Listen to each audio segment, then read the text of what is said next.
adalah tentang penolakan kegiatan multi-use atau lebih dipersempit penolakan MOU multi-use terhadap beberapa kegiatan di 12 ruas jalan dan 1 bendungan di Kabupaten Semelu. Nah, pada intinya menurut pendapat kami dari fraksi Partai Persatuan Pembangunan bahwa setiap kanun yang telah ditetapkan dan melewati berbagai proses di DPRA itu sangat tidak mungkin untuk dilakukan pembatalan. Kalau bicara di MOU-nya yang dibatalkan, pemahaman kami adalah MOU itu dalam lahir karena merupakan prasyarat untuk melahirkan sebuah kegiatan tahun jamaah. Dan itu adalah satu bentuk ketentuan. MOU itu menjadi lampiran dari berbagai kegiatan yang sudah dibahas oleh DPRA untuk dibawa ke Mendagri. Dan Mendagri dalam melakukan evaluasi juga telah melihat MOU itu yang ditandatangani oleh seluruh pimpinan DPRA, ketua dan ketiga wakil ketua saat itu. Akhirnya Mendagri mengeluarkan rekomendasi terhadap seluruh kegiatan itu, termasuk multi-use.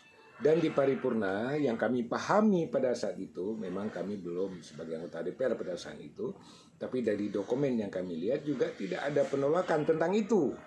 Tidak ada pembahasan tentang itu, tidak ada penolakan, dan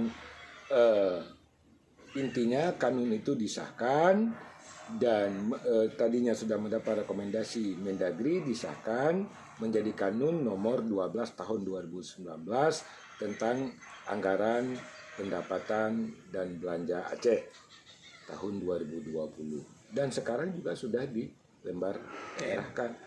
Saya pikir di ruang mana yang kita bisa melihat ada celah untuk kita harus batalkan MOU itu. Saya pikir tidak ada tempat di situ. Ada satu tempat adalah prosesnya, ya proses hukum sesuai dengan perundang-undangan, silakan ke sana. Bukan paripurna membatalkan, bukan tempatnya paripurna sekarang membatalkan produk kanun sebelumnya. Saya pikir itu arti kanun, ya, itu kanun bersama dengan pemerintah daerah, dengan eksekutif. Lahirnya legislatif dan eksekutif. Jadi keputusan teman-teman DPRA kemarin itu bagaimana Pak Ihsan?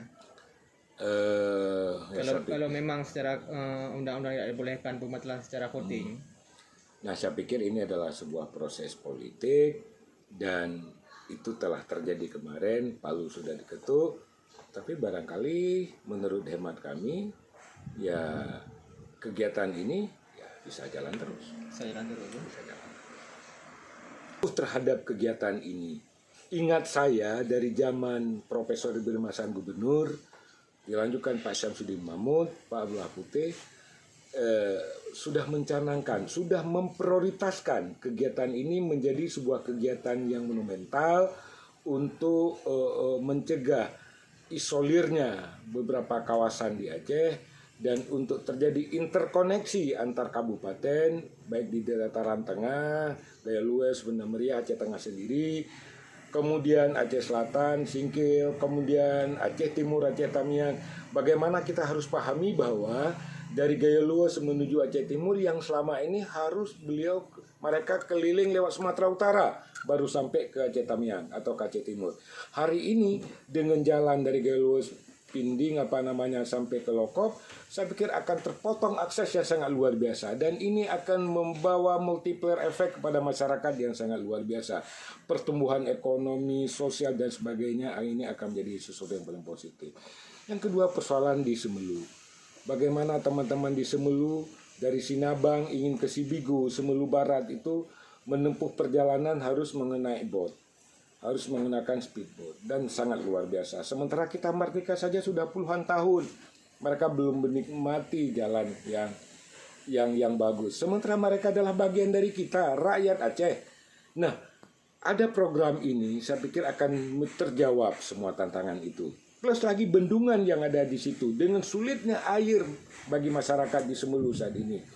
Dan kenapa harus multi-use? Nah, ini ya. Kenapa harus multi-use? Karena pemahaman kami setiap kegiatan yang dibungkus dengan tahun jama yang dilaksanakan beberapa tahun, sifat kegiatan itu akan fungsional. Diselesaikan kegiatan itu sampai berfungsi.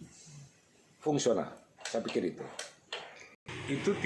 Saya tidak bisa memahami itu. Kalau setiap persoalan, kalau niat kita sudah tidak baik dalam melaksanakan kegiatan apapun, tetap akan ada masalah.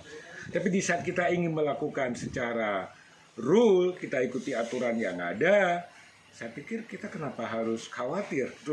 Terus kita wajib untuk membangun pemerintahan Aceh. Saya katakan pemerintahan Aceh sesuai dengan undang-undang, berarti gubernur dan DPRA kita memang dihadirkan ke situ untuk berbuat, untuk membangun Aceh yang lebih baik.